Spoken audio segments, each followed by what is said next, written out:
बिस्मिल्लाहिर्रहमानिर्रहीम। मैं हूं अरसलान इनायत और आप देख रहे हैं मेरा चैनल इंग्लिश और अमा अकेडमी। इस चैनल पर आने वाले तमाम नए दोस्तों को खुशामदीद कहता हूं और वो दोस्त जिन्होंने इस चैनल को ऑलरेडी सब्सक्राइब कर रखा है उनसे गुजारिश है कि वीडियो को लाइक करना, दोस्तों के साथ शेयर करना और कमेंट में अपनी राय देना मत भूलिएगा। तो आइए चलते हैं हम आज के अपने लेसन की तरफ। एक्टिवाइज टेंसेस के इस कोर्स में आज हम डिस्कस करने जा रहे हैं कि प्रेजेंट परफेक्ट कंटिन्यूअस टेंस क्या होता है। इस लेसन के अंदर हम देखेंगे कि प्रेजेंट परफेक्ट कंटिन्यूअस के इस्तेमाल कौन कौन से हैं, इसकी वर्ब क्या होती है और इसकी हेल्पिंग वर्ब क्या होती है। इसके साथ साथ हम ये भी देखेंगे कि सेंटेंस बनाने का फॉर्मूला क्या है, सेंटेंस स्ट्रक्चर क्या होता है, अपने सेंटेंस की कंस्ट्रक्शन किस तरह करते हैं। तो सबसे पहले हम देख लेते हैं कि प्रेजेंट परफेक्ट कंटिन्यूअस टेंस होता क्या है।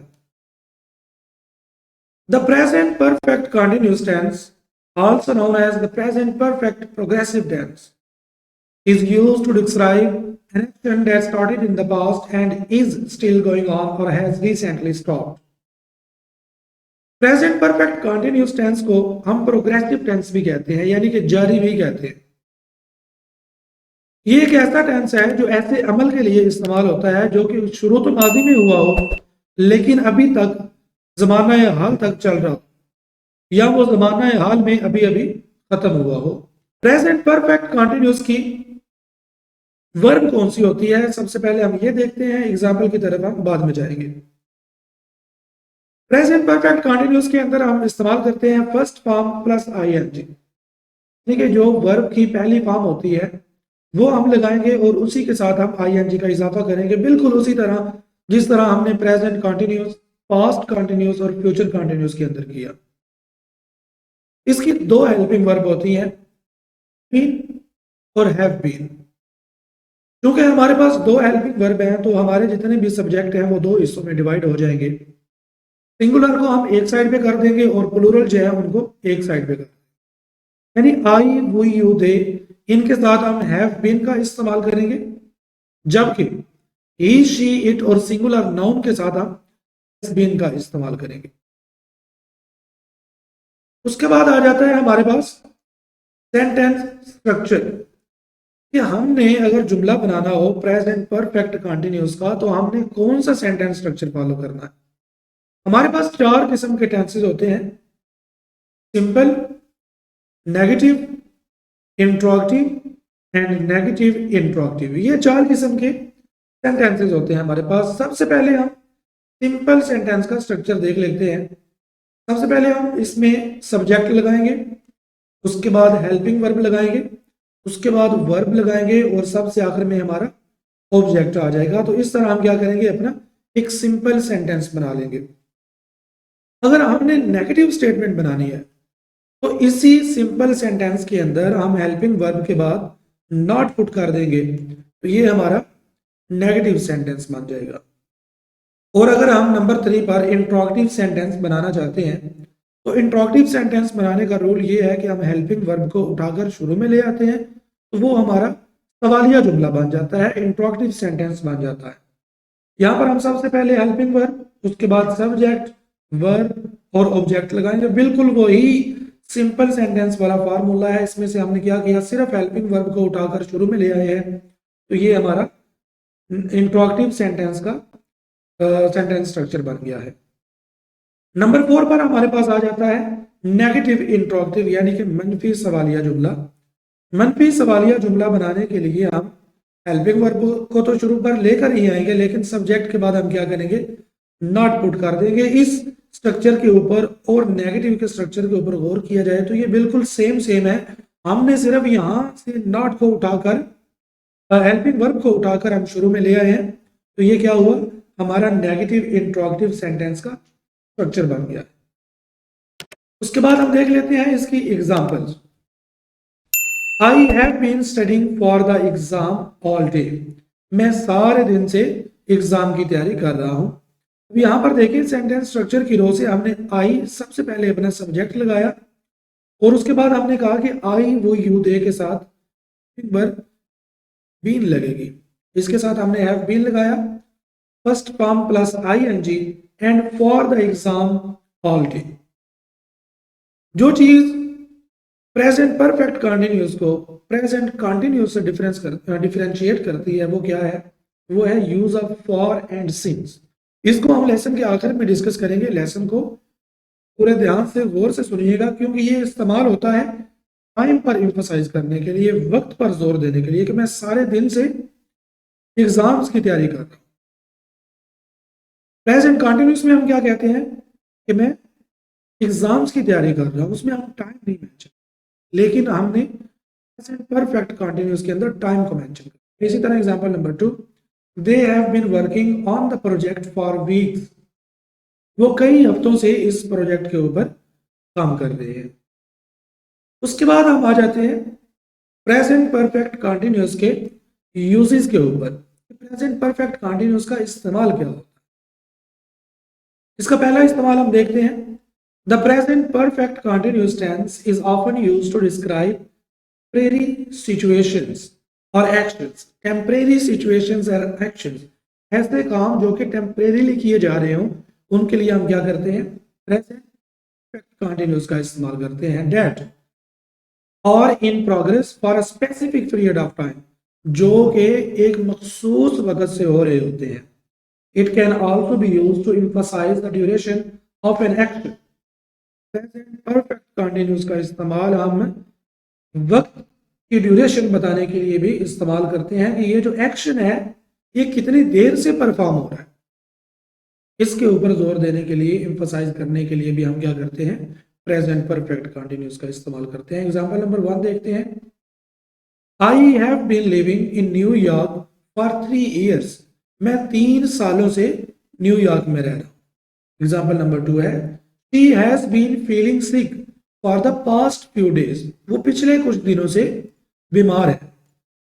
यहां पर क्या है? देखिए, टाइम के ऊपर फोकस किया जा रहा है।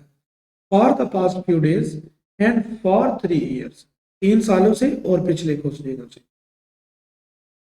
प्रेजेंट परफेक्ट कंटिन्यूस का इस्तेमाल नंबर 2 क्या है? It is important to note that the present perfect continuous tense is not used to describe completed actions और events for those you would use the present perfect. ऐसे काम जो कि मुकम्मल हो चुके होते हैं उनके लिए हम प्रेजेंट परफेक्ट कंटिन्यूस का इस्तेमाल नहीं करेंगे, बल्कि हम उनके लिए प्रेजेंट सिंपल का इस्तेमाल करेंगे। जैसे फिनिश्ड माय होमवर्क, मैंने अपना होमवर्क मुकम्मल कर लिया। हम ऐसे नहीं कहेंगे I have been finishing my homework, बिल्कुल नहीं बोलेंगे, ये गलत हो जाएगा। इसी तरह एग्जांपल नंबर 2 है, he has seen the movie twice. उसने 2 दफा मूवी देखी है। The action of seeing the movie is completed. देखिए, मूवी देखने का जो अमल है वो मुकम्मल हो चुका है, तो the present perfect is used. उसके बाद हम आ जाते हैं use of for and since. ये 2 अल्फाज हैं जो कि हम वक्त को एम्फसाइज करने के लिए प्रेजेंट परफेक्ट कंटिन्यूअस टेंस के अंदर इस्तेमाल करते हैं। In the perfect continuous tenses, यानी कि परफेक्ट के जितने भी टेंसेस हैं, परफेक्ट उसके जितने भी टेंसेस हैं, उन तमाम के तमाम टेंसेस के अंदर हम क्या करेंगे? फॉर एंड सिंस का इस्तेमाल करेंगे। किसके लिए? वक्त पर एम्फसाइज करने के लिए। The words for and since are used to indicate the duration of an action that has been और विल बी ऑनगोइंग। सबसे पहले हम देख लेते हैं फॉर का इस्तेमाल। For is used to describe a specific length of time. For जो है वो वक्त की लेंथ को, वक्त की कितनी देर से हो रहा है काम, इसको शो करने के लिए क्या होता है? फॉर इस्तेमाल होता है। अगर मैं इसको थोड़ा सा आपको आसान करके समझाऊं तो मैं यूं कहूंगा कि फॉर हम तब इस्तेमाल करते हैं जब हम जुमले के अंदर वक्त को काउंट करके बता रहे हैं। जब हम वक्त को काउंट करके बताएंगे तो फिर हम वक्त को जाहिर करने के लिए, वक्त को एम्फसाइज करने के लिए हम क्या करेंगे? फॉर का इस्तेमाल करेंगे। It is followed by a length of time such as a number of days, weeks, months और ईयर्स। जब हम दिनों की बात करें, हफ्तों की बात करें, मिनटों की बात करें, महीनों की बात करें या सालों की बात करें, वक्त हम काउंट कर रहे हैं, उस वक्त हम क्या करेंगे? फॉर इस्तेमाल करेंगे। जैसे एग्जांपल नंबर 1 देखते हैं। I have been waiting for 3 hours। मैं 3 घंटों से इंतजार कर रहा हूँ। अब यहाँ पर देखिए कि हमने जो घंटे हैं उनको क्या किया है, काउंट करके बताया है यहाँ और 3 आवर्स, मैं 3 घंटों से आपका इंतजार कर रहा हूँ। इसी तरह they had been working on the project for 6 months, वो क्या कर रहे हैं, 6 महीनों से इस प्रोजेक्ट के ऊपर काम कर रहे हैं। देखिए 6 महीनों से, फॉर 6, कि वो 6 महीनों से वक्त के ऊपर, इस प्रोजेक्ट के ऊपर काम कर रहे हैं। यहाँ पर भी क्या है, वक्त काउंट किया गया। उसके बाद हम देख लेते हैं since. Since is used to describe a specific point in time. It is followed by a specific time such as date, a day of the week, or a specific moment, for example. Since को अगर हम और simple करके समझने की कोशिश करें तो इसके लिए मैं ये कहूंगा, जब आप काम करने का स्टार्टिंग पॉइंट बता रहे हैं कि आपने काम करना शुरू कब किया था, अगर आप उसके बारे में बात कर रहे हैं तो आप क्या करेंगे, सिंस का इस्तेमाल करेंगे। फॉर के बारे में मैंने आपको बताया, वक्त को काउंट करेंगे।